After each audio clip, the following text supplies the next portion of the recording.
I'd like to call to order the meeting from the McKinney chapter of the Sons of the American Revolution for July. Be pleased to stand. Our chaplain tonight. Call in. You please lead us in invocation. Okay.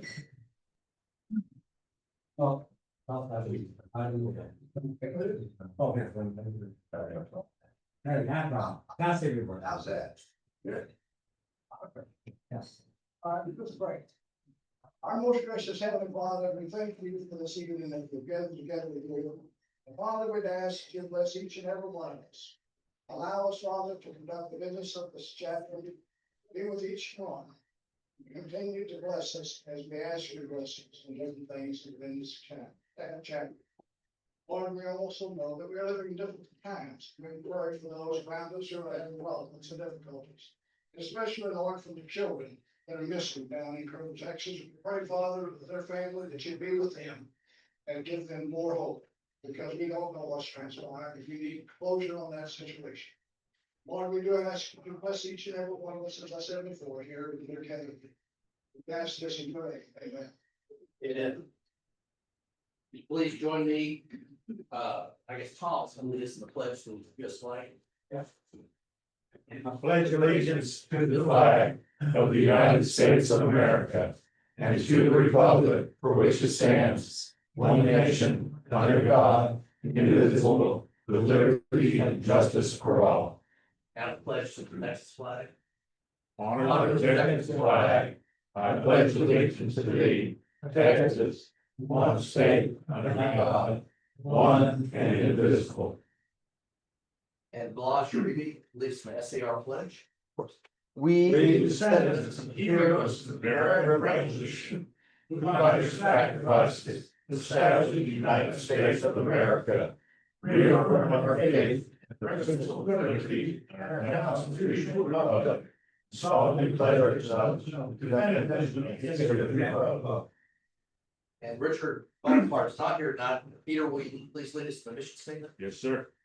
The Sons of the American Revolution honors our Revolutionary War patriot ancestors by promoting patriotism, serving our communities, educating and inspiring future generations about the founding principles of our country.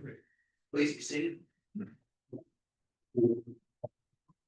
I will have myself, if also know in your is one of these forms. If you're a visitor, you might fill this out and leave it with us out of office. Thank you. Hey, Bill, live in Frisco, remember this chapter? I don't know why Carol's here to motivate me.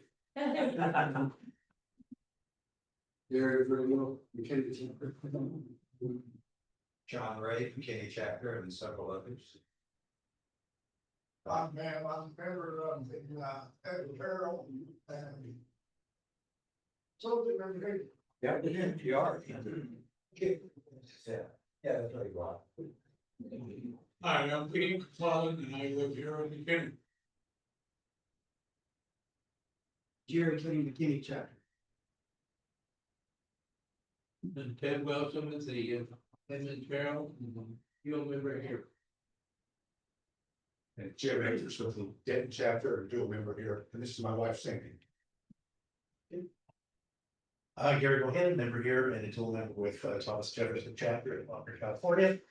And if you're looking for something to do in October, we are having our 100th anniversary there, and Concord's a nice place. We'll see if who that California's turned into, but it is a nice place. But anyway, thank you. Jason Booth, for my wife Ariel. We live in Salina, and I was inducted last meeting for anyone haven't yet. So. Tom Nelson, McKinney chapter. All right, I'm Lewis Smith. I'm the guest speaker tonight. I'm a historian and author, and it's a delight to be with you this evening. And I am Mark McCraw from McKinney chapter. Mark Harrison,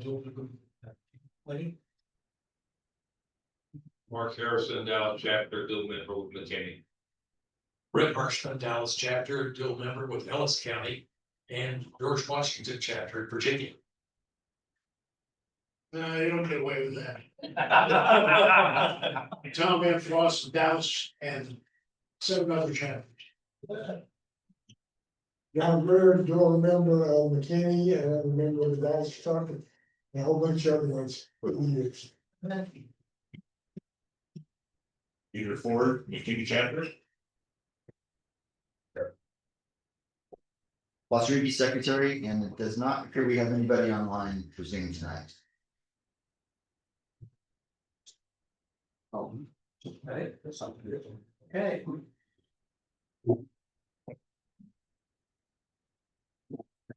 I guess I'm up next time. Okay, so tonight we're honored to have Lewis Ben Smith with us. Been anxious to hear this. Carol, my wife, presented me DA over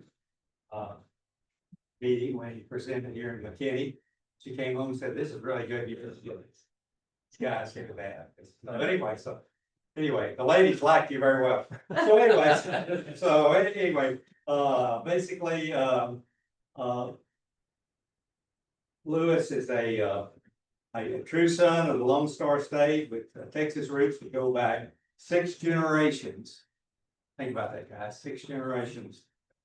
Lewis was born in the heart of Texas on December 13th, 1963. He is the father of daughters Rachel, Rebecca, husband since 1984 to the love of his life, Patty. He's also a United States Navy, a top secret with a top secret clearance involved in the USS Lockwood incident in December 1985. Thank you for your service, sir. Excuse me. Read one more paragraph now. Anyway, for 22 years, he's taught history at Greenville Christian School, northeast Dallas.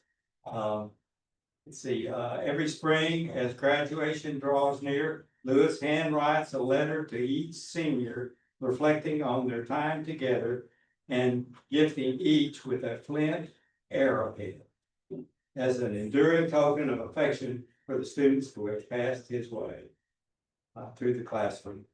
Voracious life, a long reader, Lewis released his debut novel, The Testimonium, in the summer of 2014, and then he's followed with several other books.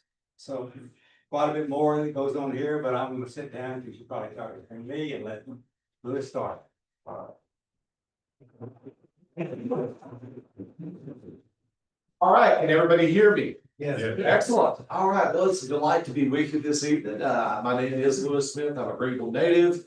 He kind of went over some stuff in the introduction. I didn't write that, by the way. When they asked me to do a bio for my website, I did 2 or 3. And the guy who was putting my author website together says, "No, get somebody else to do it for you." So close to that. Very nice interview. Anyway, so just out of curiosity, how many of you have seen the musical Hamilton? How many of you know that there was a musical Hamilton? Okay, good. So I don't need to wrap out the opening number, right? Okay. I've taught U.S. history in one form or another since 1990. I went to college over at East Texas State University, now East Texas A&M. I got my bachelor's and master's there and started in the spring of '91 as a graduate assistant. I left there and went to the American Cotton Museum. I worked there for a couple of years as director of education, did some adjunct teaching for a couple of local community colleges. Not Collin County, but Paris Junior College and whatever the one in Pittsburgh was. I did a semester there. And then in 1996, I was hired at Greenville Christian School, taught history there for 29 years. And I'm about to start this fall, moving over to the public education sector, teaching dual credit U.S. history classes at Sulphur Springs. I always dreamed of being a writer, and I finally started writing my first book in 2012, and I just published number 7. But I'm here tonight to talk about this book. It is a novel about Alexander Hamilton, and of course, you'll notice, first of all, the title is President Hamilton, and people who know a little bit about history, about doing book signings, the first thing they do is walk by and do a double take and say, "Wait a minute, Hamilton never got to be president. I thought, well, that's true in our timeline anyway. But I always felt like, even long before the musical came out, I always thought Hamilton got robbed. His life was cut short in that dreadful duel with Aaron Burr. And not only that, all of his enemies lived to a ripe old age and spent the last, next 20 years trashing him when he wasn't there to defend himself. And really, only recently has Hamilton begun to get his due in the importance that he played in the founding of our country. Alexander Hamilton was Washington's right-hand man in war and in peace for 20 years. And I would argue that other than Washington himself, no one did more to launch our republic than Alexander Hamilton. And I'll explain why I think that is so as we go through. And so I began to hear stories about this musical about Hamilton that had come out. I didn't know much about it. I'm not a big musical person, and I'm certainly not a huge rap fan. But nonetheless, about a year after the musical came out, the soundtrack was released. And I actually listened to it the first time on YouTube. Sat for an entire evening. And of course, I couldn't make out all the lyrics because they talked awfully fast, but I was captivated by it. And so I wound up buying the CD and wore out 2 copies of the CD. And then since then, I've seen the production on stage twice and on Disney Plus after it was released to television more times than I care to admit. But there was something, the first time I listened to that soundtrack, I heard at the end, after Hamilton's passing, the last song is called "Who Lives, Who Dies, Who Tells Your Story?" And there was a line in there. He could have done so much more if he'd only had time. And that got me to thinking, what would Hamilton have done? And so I sat down one day to write what started off as a simple short story. I called it An Interview at Weehawken. And it was a retelling of the Hamilton-Burr duel with one very slight difference. As Burr pulled the trigger, Hamilton heard a sound that caused him to turn his head and shift his body slightly, and instead of penetrating his vitals, the bullet grazed his side. He returned fire and dropped Burr dead on the scene. Now, that was meant to be a little standalone short story, except the little voice in the back of my head kept saying, what happened next? And so I sat down and started writing this novel, President Hamilton, in 2019. I completed it in about a year, and it was published in 2021. So let me go through a little bit of the life of Hamilton up to the point of the duel at Weehawken, and then talk about what happened in the story that I wrote.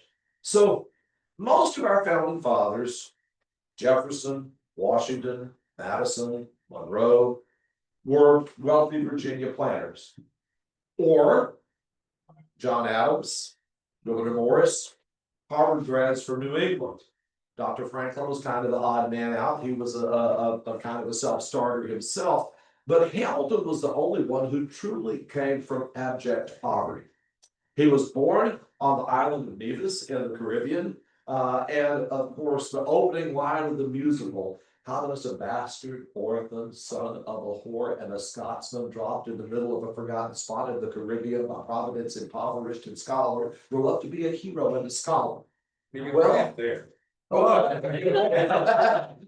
The truth is, Hamilton, first of all, his enemies loved to slander him as the son of a whore. The truth is, his mother was married at a young age, an arranged marriage to a man she despised, and she left because she was a victim of abuse, but her husband would not grant her a divorce. So she simply separated and lived her own life, and eventually fell in love with James Hamilton and took up with him, but they could not be married because her first husband wouldn't release her from that marriage. And so the product of that union was Alexander Hamilton and his brother, named after his father, James Hamilton. And so, but then Hamilton's father, when he was about 10, having failed to make his fortune in the Caribbean as he planned, returned to Scotland, and Hamilton never saw him again. 2 years later, his mother was stricken with a fever. All 3 of them had it. The 2 boys survived. She did not. So Hamilton was orphaned at the age of 12. He bounced around to a couple of relatives, and eventually he went to work for a man named Nicholas Kruger. And Kruger recognized early on that he had a prodigy on his hands.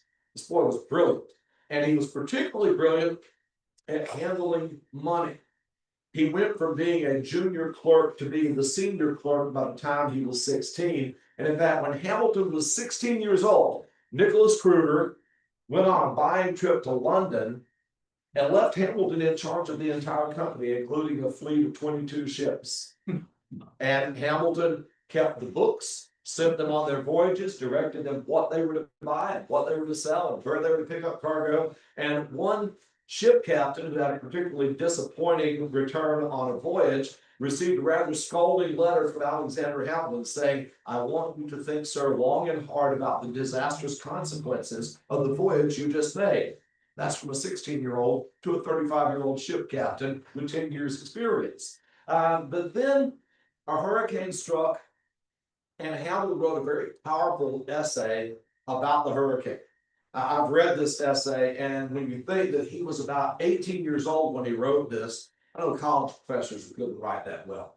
And so a clergyman who was a friend of Hamilton's was very impressed with this and arranged for it to be printed in the local paper. And a group of locals took up the collection and they sent Hamilton to New York, to what is now Columbia University. It was King's College back then, to get his education, because they said his talents were wasted as a clerk in a trading company in the Caribbean. And he came to America just in time to get caught up in the American Revolution. At first, he sympathized more with the Tories, but as he saw the British responses to American protest, he came over to the revolutionary side. And when the war came to New York in 1776, he joined the militia, and at the age of 19 was elected as captain of his militia company. Chosen unanimously by a vote of the men. And one of my favorite stories, Hercules Mulligan told me a story years later, where Battery Park is now in New York. The reason it's called Battery Park is there were several batteries of artillery there to protect the harbor. They were British guns, but the British were all out on the ships. Okay, they were out there with General Howe as his force was landing, and Hamilton decided the Americans needed those cannons more than the British did. So under the cover of darkness, he and his artillery company snuck down to those batteries, cut the guns loose from their moorings, hitched to the horses, and towed them back up the hill. It took all night long. And as dawn was breaking, the British realized that Hamilton and his men had made off with about 16 cannons as a gift to the Continental Army. But as they hauled the last cannon up the hill, Hamilton said, "Oh my, I forgot my musket." And as the others watched, he trotted back down the hill to where he had left his musket, leading against the parapet. Well, by now it was daylight, and the British were aware their cannons had been stolen, and the redcoats on the ship opened up on this young captain. Hamilton strolled nonchalantly down, grabbed his musket, tipped his hat to the British, and trotted back up the hill. Bullets flying all around him, untouched. Now, as you know, if you know the history of the American Revolution, 1776 was not a good year for the Continental Army. They started off with the evacuation of Boston. Washington took 20,000 men down to New York. General Howe brought 32,000. Howe's men were experienced veteran soldiers. Washington's were mostly raw, untrained militia. And all through the summer of 1776, the Americans were pushed back and pushed back and pushed back. And of course, you know the story. By December, they had fled across the Delaware River into Pennsylvania, and the Continental Congress had fled Philadelphia because they were afraid Washington couldn't defend it. And the 20,000 men Washington had started with had dwindled down to less than 3,000, of which half were fit for duty. The rest were sick and frostbitten. And on Christmas evening, Washington and his men crossed the Delaware. They seized the town of Trenton. They captured the Hessian garrison. And just a few days later, they attacked the British rearguard at Princeton. And those two back-to-back victories kind of turned the tide of the revolution and at least gave the Americans a breath of hope. But Captain Hamilton served with great distinction in both of those battles. Matter of fact, he fought so bravely at Trenton that his men nicknamed him the Little Lion. He wasn't a big guy. He was only 5'6", weighed about 120 pounds soaking wet. But nonetheless, that brought him to Washington's attention. So early in 1777, Washington asked Hamilton to join his military family, that is, his personal staff.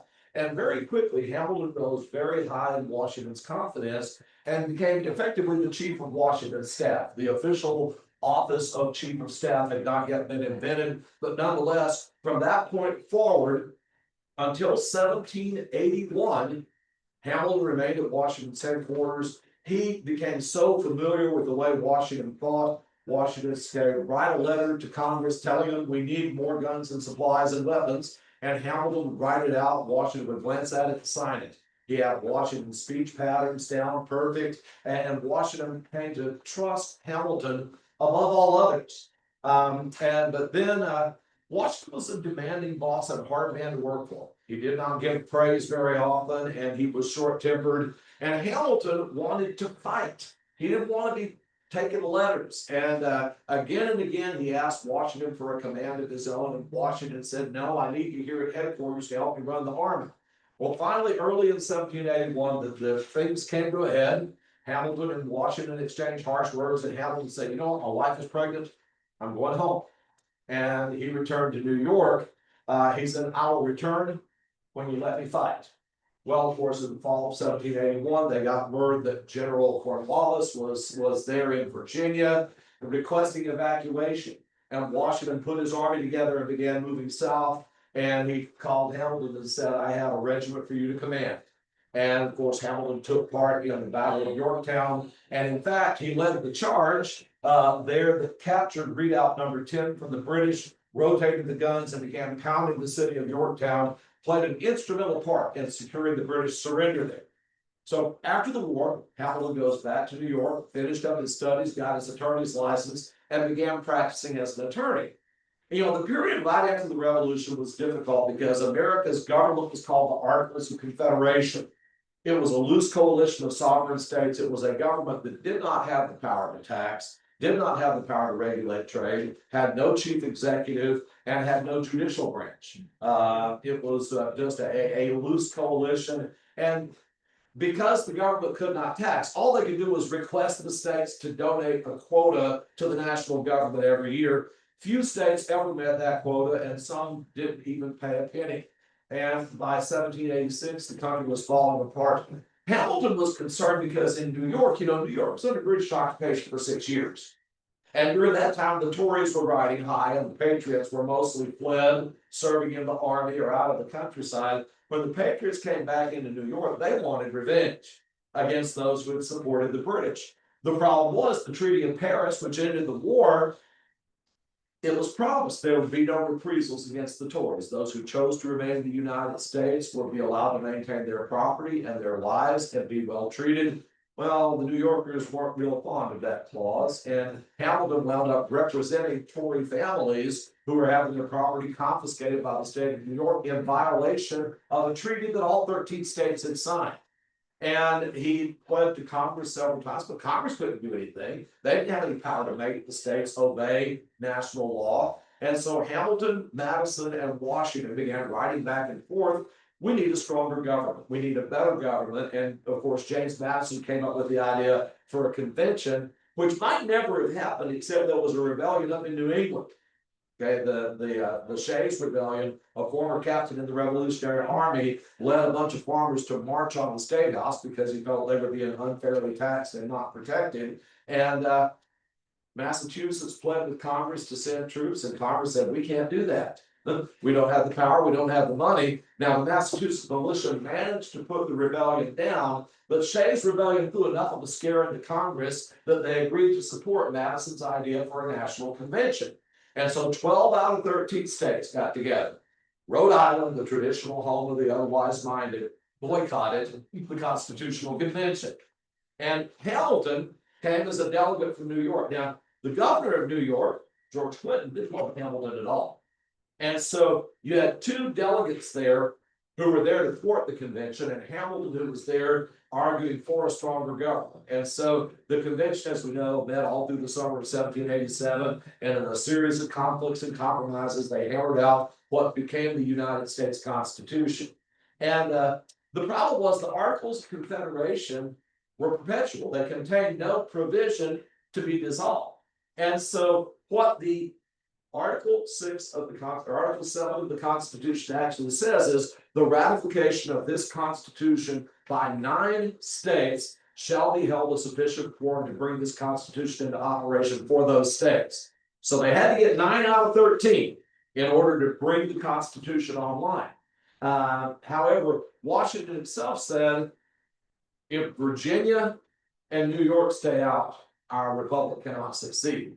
Now, in Virginia, you have Patrick Henry for the anti-federalist, and you have Madison for the Federalist. And of course, when the Constitution was first published, there were a lot of rumors and fears that, the government would be too powerful and strip away the liberties of the people. It was Hamilton who had the idea to get together with Madison and John Jay to write a series of essays defending and explaining the Constitution. That's what we now call the Federalist Papers. And those arguments gradually began winning people over. And so by the following summer of 1788, you had 9 states that had ratified.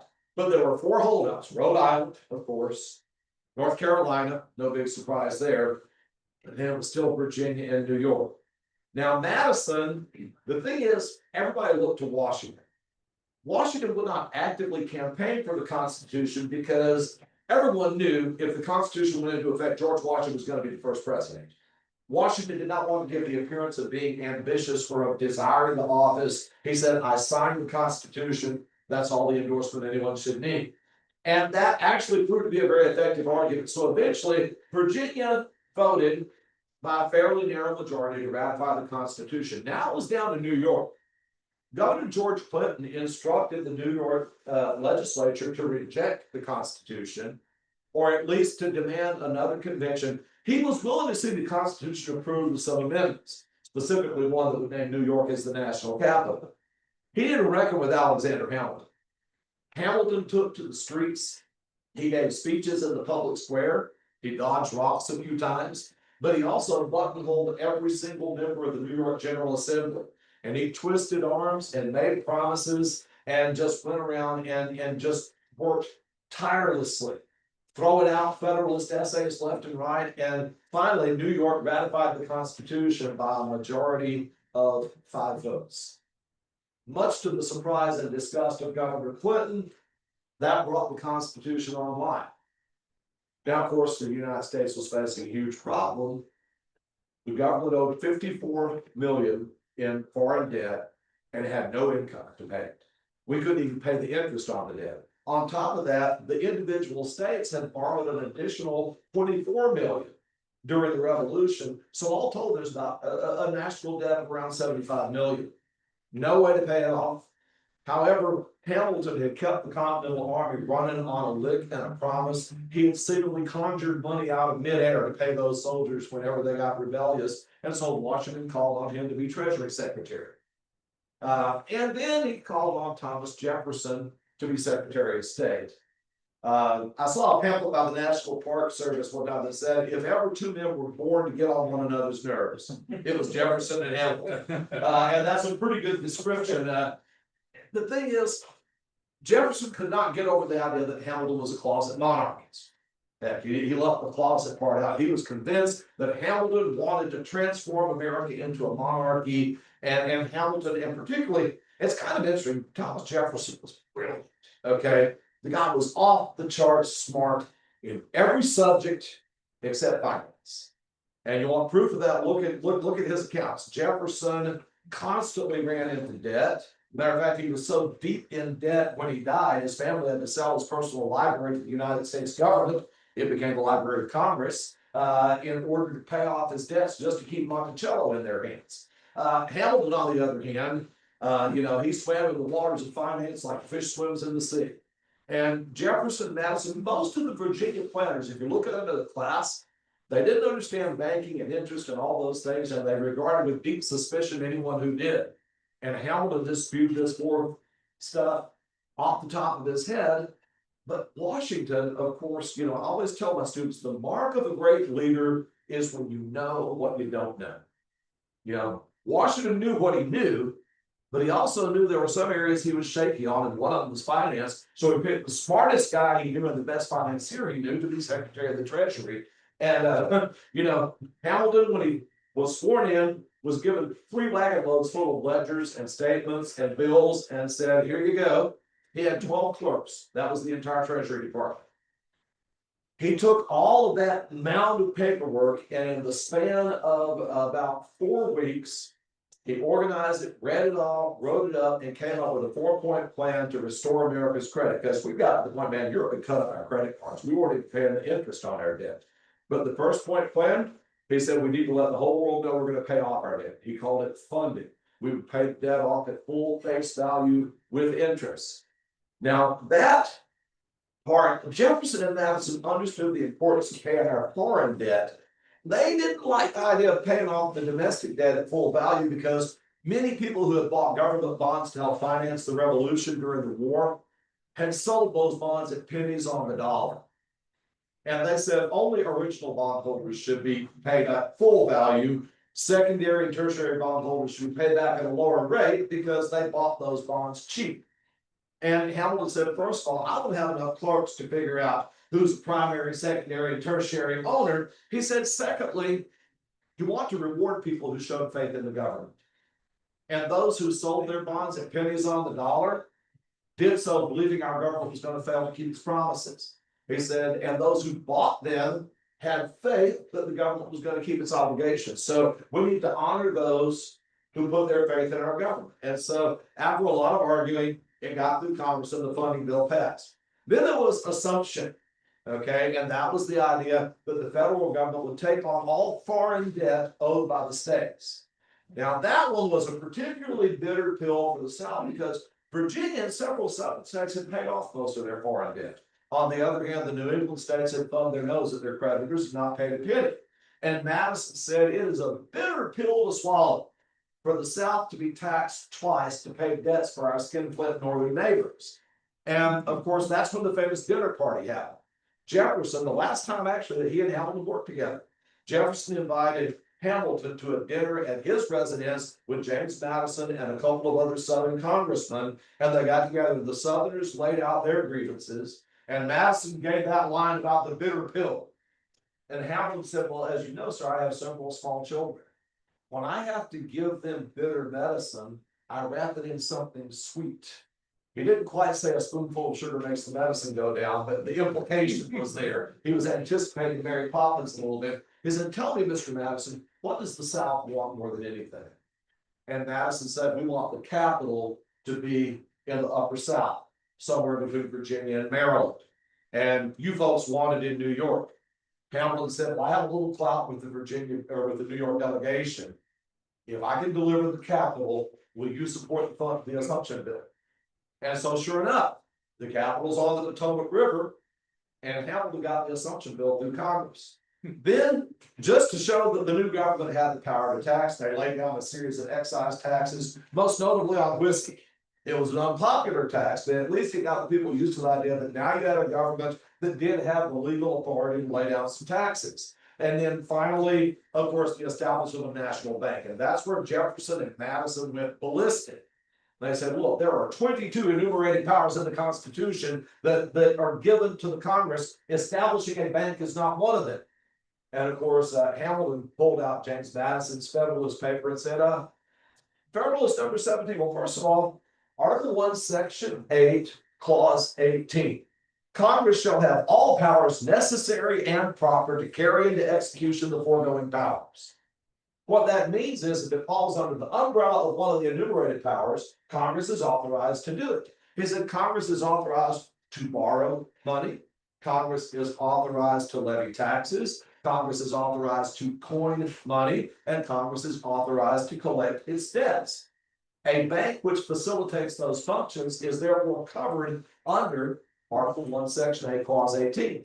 Now, Washington by this point was tired of all the bickering, but nonetheless, he asked Jefferson and Madison to come up with a white paper as to why the bank was not constitutional, and Hamilton to come up with a white paper as to why it was. He read both papers, and in the end, he endorsed the national bank. And so Hamilton's financial system was put into place. And here's the thing. The United States went from having zero credit anywhere, and within 3 years, our notes would float in any bank in the world. And not only that, Hamilton's financial plan including a sinking fund that gradually paid off the national debt. And had his financial system been left in place, the national debt would have been paid in full by 1822. Now, here's where it gets interesting. Jefferson and Madison were bitter, and of course, the war of words, each side was financing newspapers that just trashed the other ones in the press. About the only thing they could agree on by 1792 was that Washington needed to serve a second term. And both Jefferson and Madison came to Washington separately and said, we need you to serve one more term. Washington did not want to serve another term. He wanted to go home, but duty. That was probably the single driving impulse. But shortly after Washington was reelected, Jefferson and Hamilton both resigned from the cabinet. Hamilton was caught up in an adultery scandal at the time, and not that many people knew about it. And I don't know if I have time. How am I doing for time, by the way? Very good. All right. Y'all want to hear the story of Hamilton's affair? Yeah. Okay. So Hamilton, when he was working full-time at the Treasury Department, putting in 16-hour days and writing volumes of papers, in the middle of all that, his wife and children went upstate to the Schuyler estate to vacation. Hamilton could not leave. One night, a woman knocked on our door. Little 24-year-old woman with a baby at her breast, standing in the door, saying, "Sir, my husband's thrown me out. I have no place to go. Can you help me?" And so Hamilton had some money socked away. He said, "Here, you can rent rooms at the inn down the street, and this should buy you a few meals, and I'll look at you in a couple of days." And so she thanked him profusely and batted her eyelashes at him. And she went to stay at the tavern. Well, a couple of days later, he went to check on her, make sure she was okay. And she was, shall we say, very grateful. As he put it in the pamphlet on the Reynolds affair, he said, it quickly became evident that she was willing to repay in means other than pecuniary. And so the affair began. And about a month later, her husband shows up and says, "All right, pay up. I'm going to tell your wife." And most Hamilton scholars think the whole thing was a setup from the beginning, that they set Hamilton up knowing he had a soft spot for lovely ladies and especially for damsels in distress, and set him up so they could bribe him. Anyway, so Hamilton paid him off. But then a few years later, James Reynolds got in trouble with the law and got thrown in jail. And he sent emissaries to Madison, who was Speaker of the House, and said, "Hey, if you'll spring me out here, I got some dirt on Hamilton." And so he showed that Hamilton had paid him $1,000, and it was to cover up for corruption in the Treasury Department. And of course, Madison and Jefferson both believed that Hamilton was on the tape, that he was corrupt. And so the delegation came, singled him out, and they confronted him. He's like, "Yeah, you got it all wrong." He says, "First of all, I never spent a cent that wasn't mine. Secondly, I wasn't paying off James Reynolds to be silent about corruption in the Treasury Department." He said, "The only corrupt clerk I ever had, I fired." He said, "I was paying him off because I had an affair with his wife and he was blackmailing me." And Hamilton laid it out for him and said, "Now, as you can see, I've broken no laws. Yes, I'm ashamed of myself. I've confessed to my wife. We've reconciled. There is nothing here for any need for the public to know. Will you keep this a secret?" And they all agreed that they would. But then stories about it began to leak in the press, and Hamilton suspected James Monroe had done it.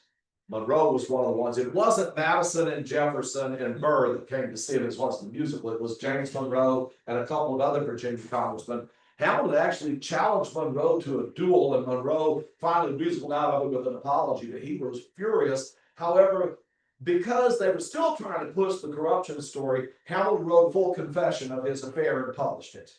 Not his smartest move. Nonetheless, by then, he was kind of a has-been. And this is where Aaron Burr enters the picture. Burr had served briefly in the Continental, well, he had served for some time in the Continental Army. He was on Washington staff for 2 weeks. It's kind of interesting. George Washington was a very astute judge of character. He hired Hamilton and kept him for 5 years. He would have kept him for the duration of the Revolution if Hamilton had been willing to remain a chief clerk. Burr worked for Washington for 2 weeks and was dismissed. No one knows why. Burr switched political parties a couple of times. He was a Federalist and then he was a Jeffersonian. Then he ran for Senate against Hamilton's father-in-law, Philip Schuyler, and won in a very ugly mudslinging campaign. And then he winds up becoming vice president. This is where we get to the election of 1800. What's unusual about the election of 1800? Anyone know? The only time in American history you had a tie in the electoral college. See, as the system was originally designed, whoever got the most votes would be president, and whoever came second would be vice president. Because when the founders wrote the Constitution, they were not envisioning political parties whatsoever. And what that meant was after Washington stepped down and the gloves came off, you already had the two factions, the Federalists and the Jeffersonian Republicans, had already kind of split at that point. You had Adams running and Jefferson running against one another. Well, Adams won in 1796, which meant that his opponent, Thomas Jefferson, had to be vice president for the next 4 years. That was not a good relationship. In fact, they did not speak for most of Adams' presidency, except when they absolutely had to. So come 1800, they wanted to avoid that, but the language of the Constitution was clear. So the electors of the Federalist Party and the electors of the Jeffersonian Party made an agreement that when they cast their electoral votes, one elector would leave the second slot blank. So all the Republicans would vote for Jefferson and Burr, and all of the Federalists would vote for Adams and General Pinckney. Well, when the votes were tallied, Jefferson won 73 to 68, I think it was. However, in their excitement knowing that they had won, the Republican electors forgot to designate who would leave the second slot blank. You know what happens when everybody thinks somebody done it? Nobody done it. And so you had a tie, 73 to 73. The only time in American history we've had a tie in a presidential election, which meant it got thrown to the House of Representatives. And now this is the thing. Burr could have ended the deadlock in one of two ways. He could have gone to the Federalists in Congress and said, look, if a couple of y'all will switch your votes over to me, I will make sure that I put some Federalists in my cabinet and move back to the right away from crazy radical Jefferson. Or he could have gone and said, guys, I was running for vice president, not president. Seriously, Jefferson should be the guy. But, you know, there's a reason why Burr's theme song in the musical is Wait For It. He just waited to watch it play out. And for like 38 ballots, the tie remained. Finally, the delegates went to Hamilton and said, well, what do you think? And he said, I'll be honest. He said, I think Jefferson's a disaster. He and I have agreed on nothing. I think he's a wild-eyed idealist and a radical liberal. They said Jefferson at least has character. Burr has none. He said Burr is an unscrupulous scoundrel who will say or do anything to gain political power, and he cannot be trusted with the reins of government.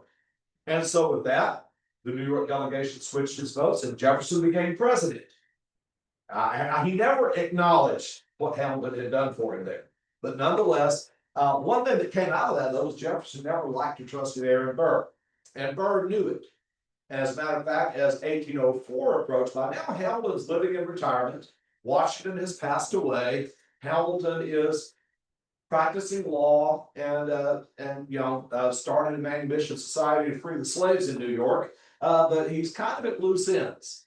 And but nonetheless, he sees Burr wanting to become governor of New York.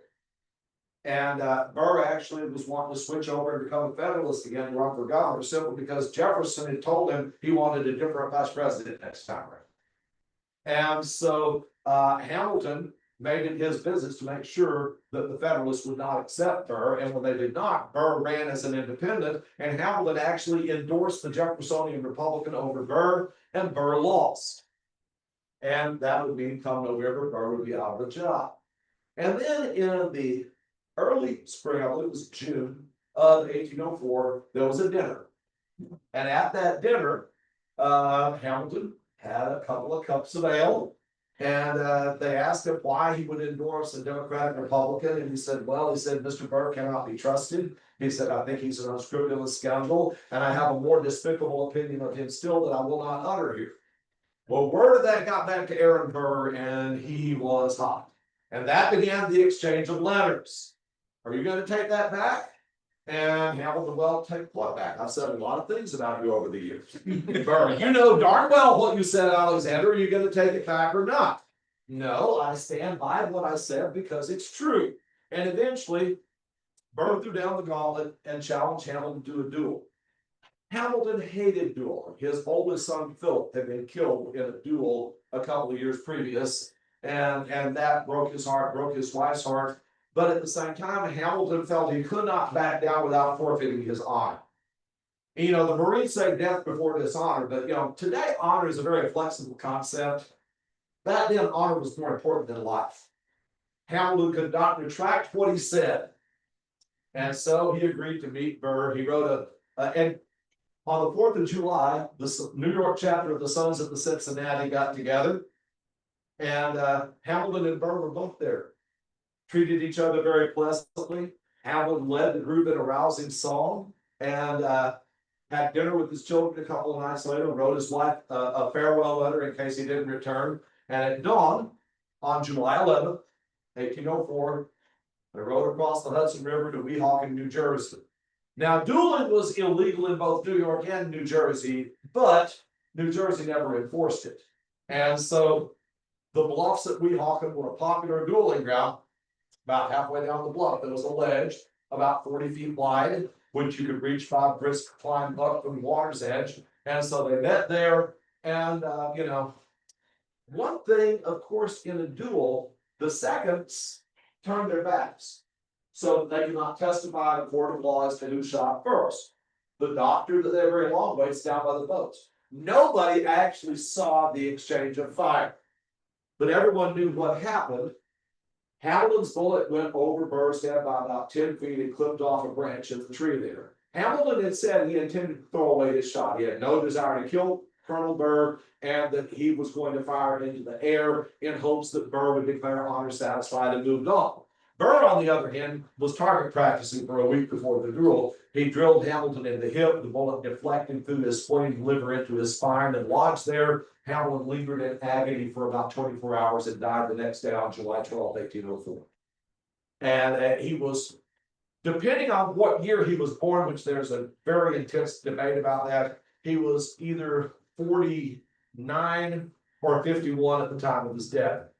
Now, people didn't live as long back then, but still, that's not a man in his decrepit years yet. So that's the story of who Hamilton was and what he did. But like I said, I've always wondered what happened next. And it also made me wonder the great unfinished task that the founding fathers left undone was doing something about slavery. They tried to address it at the Constitutional Convention of South Carolina, threatened to walk out and reject the Constitution. So that's where we got the Three-Fifths Compromise.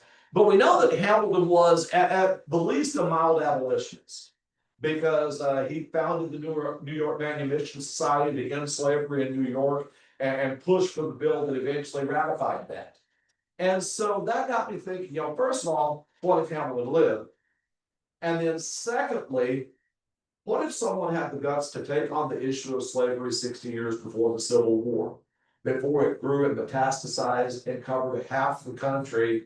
What if someone saw that coming and tried to block it off? And so that's what got my creative juices flowing. So when I wrote President Hamilton, in my story, the bullet was only off its track by a couple of inches. Instead of penetrating Hamilton's vitals, it grazed his ribs, but it became infected. And he nearly died. And while he was there between life and death, he got a vision of what was to come. And he saw a dreadful war that would rip the country in half and slaughter a generation of Americans. And so when he recovered, he decided to devote his future years to trying to put an end to slavery, because he saw that slavery was at the heart of the whole thing. And so the story of President Hamilton is the story of how Alexander Hamilton, having survived the duel, sets his sights on the presidency. First, he runs for New York's vacant Senate seat that fall, narrowly beating his Republican opponent. He serves in the Senate. He has quite a few dealings with both Jefferson and Madison. And then in 1808, he runs against James Madison for president, ekes out a narrow win, and the story moves forward from there. I won't give away too many spoilers, but I will say it's a story I'm pretty proud of. And a couple of things that I have here that I treasure. This letter is from Doug Hamilton. He is 5 times grandson of Alexander Hamilton and the president of the Ohio chapter of the Order of the Cincinnati. I sent him an early draft of the book, and he liked it very much and wrote this letter, which is included in the foreword to the book. And then a very special friendship I formed was with Mary Ann Hamilton. That's her in the picture there with Lin-Manuel Miranda. She was the widow of Alexander Hamilton's great-great-grandson. And it's interesting, she knew that her husband was a champion for Hamilton's memory. And for, at a time when Hamilton was still very much kind of the forgotten founder, but she had never really got caught up in that. But in 2016, some friends of hers brought her to New York and took her to see Hamilton on Broadway when the original cast was still performing. And someone told Lin-Manuel Miranda that she was in the audience. So he took her backstage and posed with her for a couple of pictures and gave her a copy of his book called Hamilton the Revolution, about how he created the Broadway musical. And then she discovered that the president of the Alexander Hamilton Awareness Society was a neighbor of hers down in Florida. His name was Rand Cholet. I got briefly acquainted with him. One of my great tragedies as a writer, Rand had told me he was going to spend the whole fall of 2021 helping me promote this book. He read it, he ordered about 8 copies and gave them out to friends and relatives all over the place, and went on a vacation to South Carolina, came back and was home 2 days and died of a heart attack. That was because he had connections all over the country, but nonetheless, that did get me acquainted with some major historians, Dr. Stephen Knott, who's written several books about Hamilton, Richard Brookhiser, and others. And so my book got very favorable reviews from a number of Hamilton scholars. And and I even sent Lin-Manuel Miranda a couple of copies. He wrote a very nice note to me. And in 2022, I got to go to New York for the Celebrate Hamilton weekend that they do on the anniversary of the duel every summer. And I visited Hamilton's home, a lot of historic and Revolutionary era sites in New York. Francis Tavern, if you go to New York, that is where Washington did his farewell dinner with his officers at the end of the Revolution. And the room where they held that dinner is preserved. With all the original furnishings, or at least the period furnishings. And also, Ben Talmadge, one of Washington's officers, one of Hamilton's close friends, wrote an extensive entry in his journal about that. It's our best primary source on Washington's farewell dinner. The original journal is there in the room in the glass case, open to those pages so you can read it. So that was very exciting. And so that is a little bit of my story and the story of President Hamilton. Now, before I wrap up, and I will take questions if anybody wants to ask questions here in just a minute. 2 things, shameless self-promotion. I have a YouTube channel. It is called Indiana Smith, because I am, like Dr. Jones, a collector of artifacts. But if you go back to my videos from 2022, I did a 3-part series about my trip to New York and the footsteps of Hamilton. Including I got to meet the official reenactor of Alexander Hamilton for the National Park Service. He did a presentation in character as Hamilton there at the Grange, and I gave him a copy of the book. And then also one other thing, I just published another book that is out. It's not even for sale on Amazon till Tuesday. Okay, I got my author copies in the mail 2 days ago. This has nothing to do with the American Revolution, but if you like biblical history, this is a historical novel about the Apostle John as a very old man, juxtaposed against the Emperor Domitian, who many think was the archetype for the beast that John wrote about in Revelation. So I have copies of both books available tonight. And I'd love to sign one for you if you want to pick one up at the end of our meeting. And at this time, questions, anyone? Yes, sir. Throw this up there. His financial plan, are you able to expand on that at all? Was it solely attributable to him, or did he have? He created it himself. I mean, the guy had clerks, but he was a one-man show. And here's the cool thing, when Jefferson became president in 1801, he was convinced, first of all, that the Treasury Department was rife with corruption, and secondly, that Hamilton's financial system was a train wreck waiting to happen. So he sent his secretary of the Treasury, Albert Gallatin, to just look through the entire Treasury Department, and Gallatin said, first of all, there's simply no evidence of corruption. There's no evidence Hamilton ever profited from the office. The one assistant secretary that was caught with his hand in the cookie jar, Hamilton fired him and booted him. He said, secondly, Hamilton's financial system is the most ingenious work ever created by the mind of man. He says it's so flawlessly fused together that to pull one part of it out would cause the whole thing to unravel. They said, sir, it's doing what it's designed to do. It's restored our credit, it's paying down our debt. And it's a measure, as much as Jefferson detested Hamilton, when Jefferson became president, he left Hamilton's financial plan in place after that. Matter of fact, the Bank of the United States, its charter expired right around the time of the War of 1812. And it was not allowed to be renewed, and that's one reason why America had a big debt crisis right after the war. And in 1816, they chartered a second Bank of the United States modeled on Hamilton's original. And when Jackson tore that one down in 1837, it triggered, or 1836, it triggered a national financial panic, which is why Jackson's successor, Martin Van Buren, was a one-term wonder. Any other questions? Yes, sir. Because the Bashers did say that Hamilton ended the monarchy. Mm-hmm. And his experience with Washington was that we need a strong executive. Right. In your history, was he did he go over the line, or was he good? Hamilton believed you needed to have a strong enough central government. You see, I created a conversation between Hamilton and Jefferson shortly after the duel, when Hamilton decided to run for the Senate. And one thing he told Jefferson is we both want the same thing. We want the people to be free and prosperous. He said, to me, you have to have a government strong enough to protect those liberties and maintain that prosperity. You believe that a government strong enough to protect their liberties is also strong enough to take them away. And honestly, that's a juggling act, liberty versus security, that every government since then has played. But no, I don't think Hamilton wanted to establish an American monarchy. I think in his frustration, sometimes he went a little bit too far. But for example, his plan at the Constitutional Convention, he spoke for 6 hours and laid out a plan for an extremely conservative government. And people point to that, say, I see there, a president who serves for life, how that's different from a monarchy. Many scholars think that plan was actually a red herring to make Madison's plan look more moderate and acceptable, because people were saying Madison's plan was going to create a dictatorship. So Hamilton threw up something even more radical to make the plan that he secretly supported be more acceptable.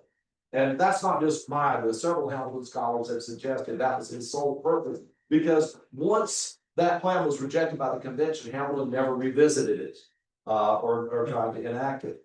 And like I said, to me, the main thing, George Washington didn't put trust easily. That was one of his things. He said, trust few. But he trusted Hamilton way more than he trusted Jefferson. Even though he did concede that both of them were necessary to the working of his cabinet, in the end, when it came to a contest between the two, he would always side with Hamilton because Hamilton had earned his trust. And he also trusted that Hamilton knew what he was talking about. Anyone else? I will thank you so much for having me.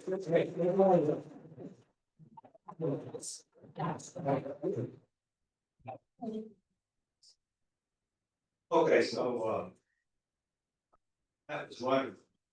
Y'all agree? Fire. We want to give you just a little appreciation here. It's a certificate of appreciation and recognition of your support to the McKinney Chapter Sons of the American Revolution by presenting the program Hamilton chapter meeting on this day. So Thank you so much. yeah.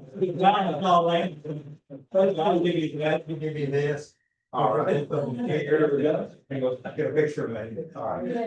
Wait for the second. Okay. All right. You know, right?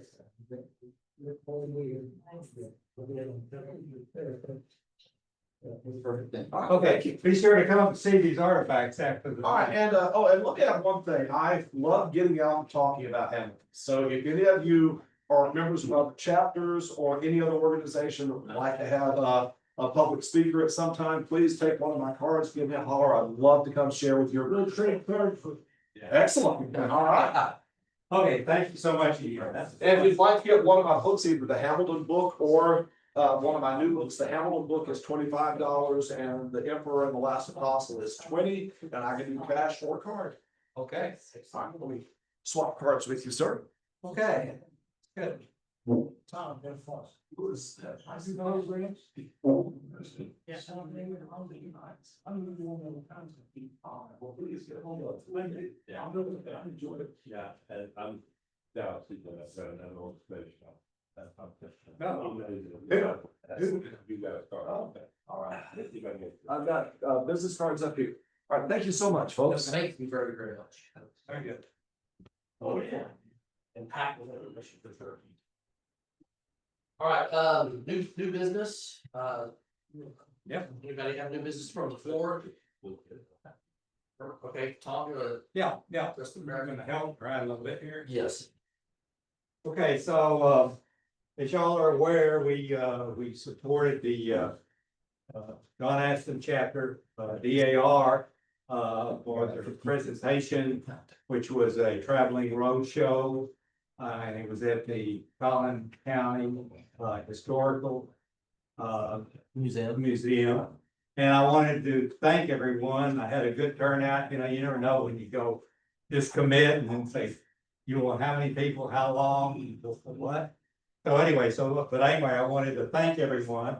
So, we'll see how many of these certificates we can give away. I'll let you, help me with this one. So anyway, as your name's called, would you come up here and start making a line somewhere here and move however we need to do? First one is Jim Akers. Okay. Let's see, is Harry Barnett here tonight? No. You didn't make it, okay. Start down. Richard Bonenfort's on vacation for 3 weeks. Bill Graham's not here. Mark Hanson's not here. Okay. Mark Harrison. Okay. Yeah, Mark McCraw, thank you, Mike. Bob Johns, but I think we'll just get that. Peter McClellan. Oh, yeah. Well, not always here. Bob Milway's not here. Bart's not here. Bart Morgan's wrong. We travel a lot to see these guys. John Ray. Bill Searles, he's Denton chapter. Yes, can you take that to him? Come in and I'll call him, thank you personally. Boss. Ben Lawson. And Nathan White. Nathan's at our. He's a Congress, National Congress. So anyway, thank you guys so much for this. Like I said, I really appreciate it. And it was a great success. Get the picture and I'll say a few more.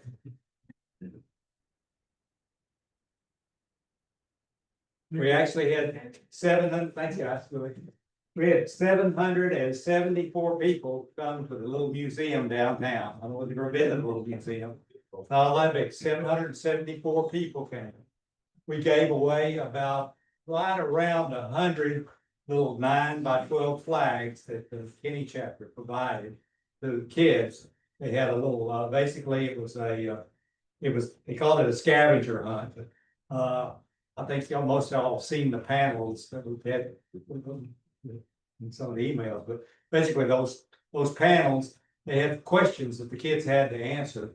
And if they answered any of them at all or none of them, we graded them, told how they did, but we gave each one of them a flag. And I have to tell you, the ones that I gave flags, they were proud of those flags, which did my heart good, you know, oh, I got a flag. But anyway, so it was a good success. The Lynn Thomas, the DER region, was very thankful. You should be receiving some information from her too on that. Very thankful for the support and help that we gave her. The fact that several of us came in uniform, which was always sort of a big hit, you know, too. So anyway, thank you so much, guys. Really appreciate it. I'm very honored to think that you saved my bacon, so to speak. So anyway, with that, I'll thank you.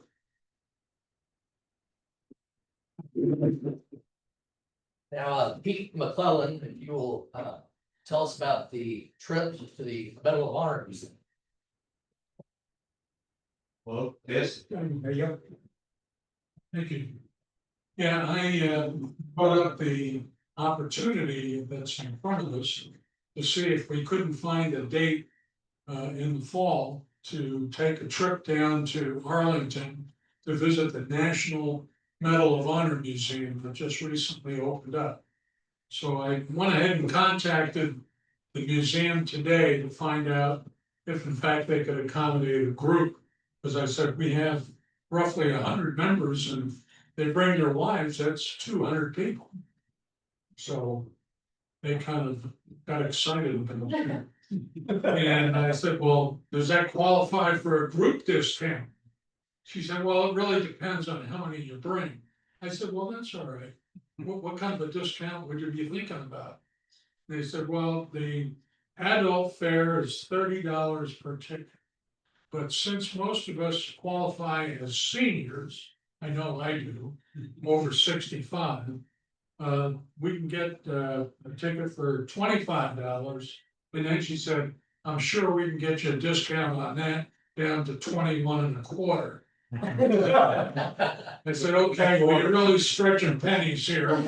I understand. But anyway, it's a worthwhile endeavor. And I thought I'd raise it to the chapter to see whether or not October 4th or Saturday, October 11th would work best with the majority of the folks that are interested in coming. So we'll be sending out Yeah, well, notification on an email soliciting your support and whether or not you're interested in going. Morning or afternoon? Well, I'm thinking morning. Well, we've got on the 11th, Dallas has our chapter meeting. We could go in the afternoon if we don't want to do it. Well, that's why you can select either the 4th or the 11th. So that way we can figure it out that way. You know, we're not gonna be able to please everybody, that's for sure. But I think it's a worthwhile opportunity to really visit firsthand our Medal of Honor winners and understand what they had to deal with to earn that distinctive award. So, any other questions? Feel free to ask Tom. Oh. Probably won't have the answer. Thanks, Pete. Right, any announcements or old business of the floor we need to address? All right, our next meeting is August the 21st here at Spring Creek Barbecue. The upcoming events on the back cover. Specifically, Bill Watson's Celebration of Life is in Rockwall. That's July the 26th at 2:00. If anyone was able to attend that, that would be wonderful. Bill is an integral part of this chapter and many others, and a whole lot for our community. Okay, the minutes are posted in the newsletter. And interestingly, when I was looking at the newsletter today, there were a total of 12 members in uniform from different chapters at the Autumn Murphy Parade. So I think it says a lot for our service. Yes, sir.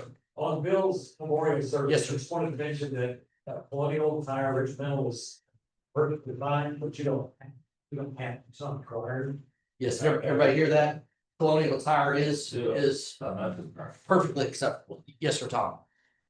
On the same subject, at the last meeting we had on Saturday, the Dallas chapter gave out 20 of these little pins. It's the Ben Franklin pin. Anybody SAR, EAR, or CAR. Start counting the events that he had with children. The ROTC, flag presentations, elementary school, anything that you do with the children. At that time, if you count them, send them this to me. The guys, you gotta pass the test on the national website of youth protection training. You want to know how many students were worked up? No. No, we just wanna know the events. You did an event, you and I went to Princeton High School, we talked to the guy who was the head of ROTC, that counts one. so every time you go to a CAR meeting, And then we attended the awards ceremony. Count on that, if you were a judge, count on that. We didn't wanna make this, Bill did not wanna make this, he wanted to be able to celebrate the work we did And this is a pin that you can wear on anything. Clothing, hat, doesn't have to be like some of the stuff we have to do. So anybody that's got it, you send me a note. Five, Give me 5, a list of 5 from the first of the year. from the 1st of January this year. We're giving out 20, we're gonna give out a bunch more. Excellent. Are we giving away a car or? But you can, That depends on when we go to the museum. hey, That's not like Hamilton did. but Pete, thing about this one is, you can wear it on any clothing, anywhere you want to. Okay, so just put it on your sport jacket, your collar, whatever. And it was probably, looking for him, I had mine out, I got the rust today. And I have put an it up, elevator speech ready, because the idea is people are gonna ask you, what is this? You know? and you tell them what it is, and Something from Franklin, let me tell you about Bill Watts, let me tell you how you can show. Somebody asked me if I was a star. A star. Well, yes, they are. And I hope you clarify. Maybe I'm just spelled. All right, let's see, at this time, we'll have our treasury report, Peter Ford. What are we doing for Mike? You go. okay. Yeah, here you Hello. All right, so chapter funds at our June meeting were $9,287.10. This month's expenses were mainly for the registrar, reimbursing him for expenses. We spent $35.60 for anchor box, $18.50 for ink cartridges, 27.05 for Ancestry.com subscription, and then $59.90 for Newspapers.com subscription. That's for 2 months. This month we had $150 worth of donations to benefit the bond veterans. And then we clawed back $100 in a voided check. So our available funds are now $9,396.05. This does not include the Project 2026 money, which amounts to $1,860. That's the treasurer report. Any questions? Good deal. I might mention, we had a meeting, I guess it was our executive committee meeting. And basically Richard Bonaparte talked about the number of applications he's working. And I knew he was working applications, but I was quite impressed. I mean, just this past week, he sent 6 more applications to the state registrars. And we've got them at national, and he's got a whole list of more, and someone, where'd he go? Oh, someone just gave you the paper, filled out the little form saying, hey, maybe I ought to get into this too. So we'll get him in touch with our Greenville chapter, since you live at Greenville, and see what we can do. And I got a phone call today from another member who'd been talking with somebody. The guy says, I think I've got everything all ready to go. So they're coming out of the woodworks. We got several associated with this thing at the museum. So I just want to let you know, we have plenty of opportunities here, but hopefully never stop finding people who want to join. Okay. Is there any other business or announcements, Lord? Mark, did you already talk about the poster? This chapter's success with the poster contest? Yes, who would have the most knowledge of that? So. You think? Okay, so, hello, oh, there it is, okay, got it.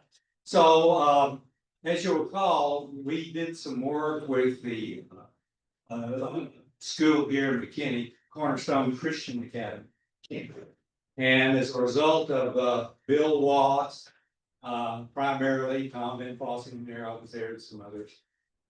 We had basically a presentation of all these artifacts, talked about them all and everything. Quite impressive, and I told the teacher about the poster contest we had for the youth contest for 4th graders. And she said, okay, well, we'll see what we can do on that. Well, we went back after the first of the year, and it turned out, for the Christmas holidays, she assigned to her students, hers and another teacher student, 23 students, basically, to each one of them to do a poster over the Christmas holidays. So she handed me 23 posters. So it was like, oh my gosh, well, now what do I do, you know?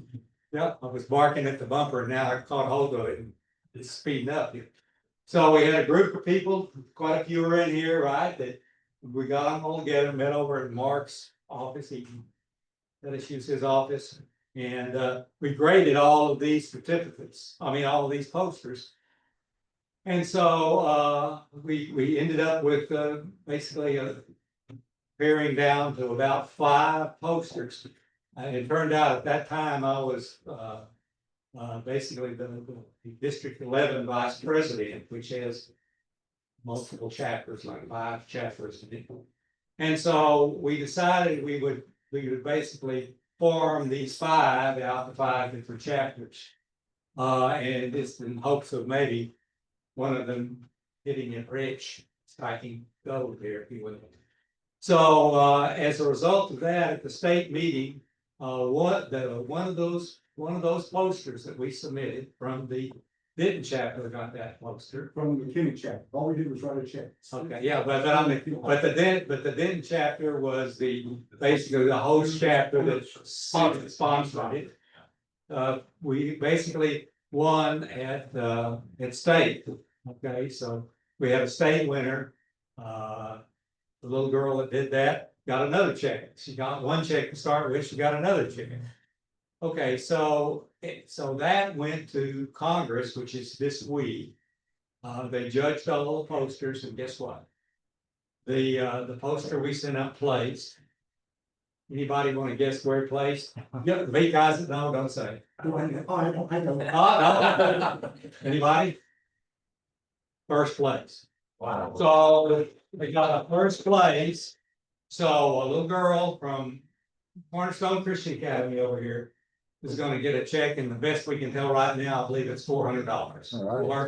All So anyway, so I immediately called the teacher and told her about this, and she was just, you gotta be kidding me. And we always thought it was a unique poster. What it was, I think maybe some of y'all saw it, but basically, if you think about a patchwork quilt, okay, with all the different patches with pieces of material. This little girl took a blank poster board, did a patchwork quilt. I didn't count the number of patches each way, but there were a lot. Did marked little stitches where they were all sewed together and everything. And then in each patchwork, she stated something about a Revolutionary War person. Okay. Lots of stuff on there. Okay. Lots of work on there. And it paid off for her. So anyway. I have a picture of the poster. Yeah. So anyway, so that's some of the stuff we do. Like I said, that was just, I was just hoping maybe it would sort of do something, and then when it one state, well, that is good. And so here we are. Anyway, that's it, guys. Hey, one more thing on that. That poster will be on display at SAR headquarters for next year. Okay. So anyway, so that's that. We're looking forward to handing her that check. We'll have to wait and see how state wants to handle it. But we're gonna, hopefully we're going to have a little celebration and get her involved. Cute little girl, and she's gonna be. Her mother told me, I know I'm going on to, but her mother told me, her teacher told me when she called and talked to her mother about it. Little girl. The mother said, well, when we were there the last time and we gave out the awards, Tom was there and Bill Watts, etc. The little girl would ask, so when is this going to be? When is the national event going to be? We told her it's going to be on this day, in this time period. She evidently had written it on her calendar. In the first of this month, she started asking her mother every day, have you heard anything? That's fantastic. Great. So I'm just thinking, Great. ka-ching. Got something, John? This is the last call. If you want your biography in the history book, volume 3, we need you to do your bio and a picture. And we need those up as soon as possible, but we're getting ready to put the thing together. Okay, thanks, you. Okay. Very, thanks, Tom. I mentioned the minutes a minute ago, but I forgot to ask for any type of vote on that, so starting the minutes. Motion. Motion, John, Second. John, second by Tom, awesome. All in favor, say aye. Aye. Any opposed? Hearing none. Here. Passes. Thank you. All right, let's see. Now to the benediction, Donald Bass, please. Please stand. If you're ready. Yeah, benediction. Just take it on your mouth. Our Heavenly Father, we thank you for this opportunity together tonight. Thank you, Lord, for each and everything that's been accomplished. But now, let's Father, that you would give us your journey mercies on the way home and protect us and guide us and direct our lives in any meantime. We ask all this in your name. Amen. You please join me in the recessional until we meet again. Let us remember the obligations of our forefathers who gave us the Constitution, the Bill of Rights, and independent Supreme Court, and the nation of free men. We are adjourned. Thanks, everyone, for coming. Great turnout tonight. I'm sorry. Be sure.